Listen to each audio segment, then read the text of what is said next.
Hey yo, Lego Transformers Rise of the Beast Battletrap. Let's go. Oh my god! Okay, so we got my man's Battletrap here posted up in his robot mode. And the first thing I gotta say about this build is, my boy, this guy has one of the most difficult head sculpts that I have ever designed. Really, the most difficult part was just getting that visor that he has to cover his eyes to look correct in Lego form. But after about 3 or 4 hours of trial and error, I think it's safe to say we got him. But the entire build time for this structure here is clocking in at about 32 hours. But on top of all that, he's also got the arm machine gun, the signature Battletrap chain mace. What? And on top of being fully transformable, he's also able to balance with the crane from his vehicle mode on his back. Yo, what's going on, guys? It's your boy Say here. Let's get right into it. Nice. Okay, no, but seriously though, after having so much trouble getting the face aesthetic correct, I thought my next big challenge was going to be having this guy stand upright with the crane attached to his back. But apparently, the crane really doesn't weigh that much, even though it's pretty detailed and has some large Technic pieces on both sides of it. So all I really had to do was get this guy to lean forward just a tiny bit in order to counteract the weight which sits on his upper back there. That's avance.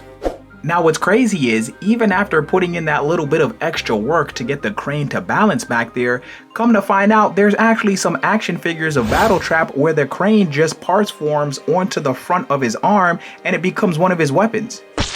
So technically, I didn't even have to worry about that being an issue as I was designing this guy anyway. But you know what? That's okay, because we get the build experience, we get the bragging rights, and we get to say Das avance 2 times in the same video. Yeah, boy. Okay, so we got the visor, we got the crane, but there was just one more little thing that had me just a tad bit shook before I even attempted to design this guy. And that thing was the color. Huh? See, now, there is a small list of builds that I have held off doing even until now simply because I just do not have, or I'm not sure if I have the correct amount of colors for the scale that I want to build the build at. And Battletrap was one of those builds. Oh. I definitely knew that I had enough black and gray pieces, but that orange, I couldn't too sure about that orange, bruh. You couldn't too sure? No, I couldn't too sure about that one. And rightfully so, because as I was designing the bumper here, it became quite obvious that I do not have the specific pieces in orange that I really want to use to design this thing. Aww. I definitely would have used a very different assortment or arrangement of orange bar and clip pieces if I had them available to represent the caged area on the front portion of his vehicle mode. More specifically, I would have used the exact same pieces that I used to create the caged section on the front portion of my Transformers Rise of the Beast Optimus Prime. But this version still does work, not only with the transformation, but it still looks enough like a cage that you get that this is the front portion of Battletrap's truck. And while we're still on the upper body here, one thing I thought was pretty cool was how the engine from his vehicle mode actually folds down into his chest like how it does in the movie. Now the second part I would have changed up is just the antenna here that Battletrap sports at the top portion of his head. Now these still look good and capture the aesthetic pretty accurately, but I definitely would have used some angled clip pieces or just a different arrangement of orange pieces to capture it more accurately if I had them available. Those two little nuances considered though, this still a pretty damn good Battletrap, not even gonna lie.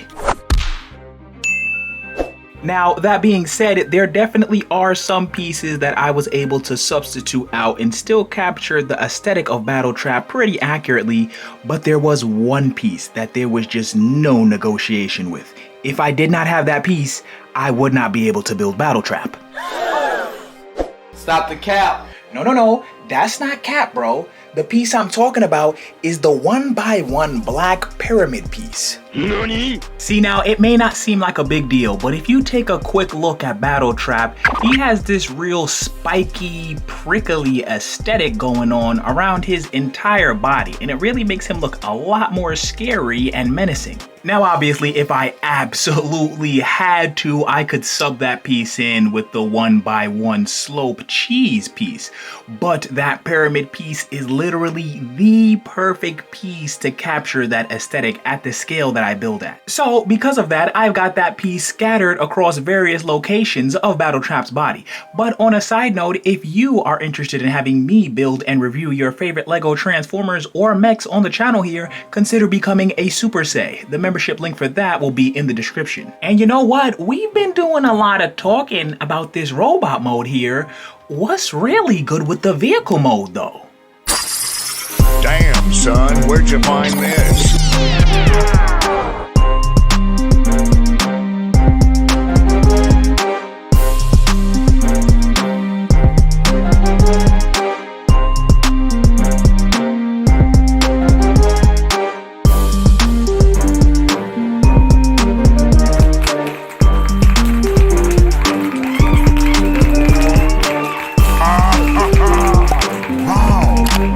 Okay, so here we have Battletrap in his GMC C70 pickup truck vehicle mode. And I really like the way this guy came out because in this mode, he's got that nice, smooth, and polished look going. But then when he transforms back into his robot mode, it switches up and we get that prickly and spiky aesthetic going. So really glad that I was able to accurately capture the aesthetic of both modes for this guy. Especially since when it comes to Lego Transformers, sometimes you have to sacrifice certain things in both modes in order to get an overall good design.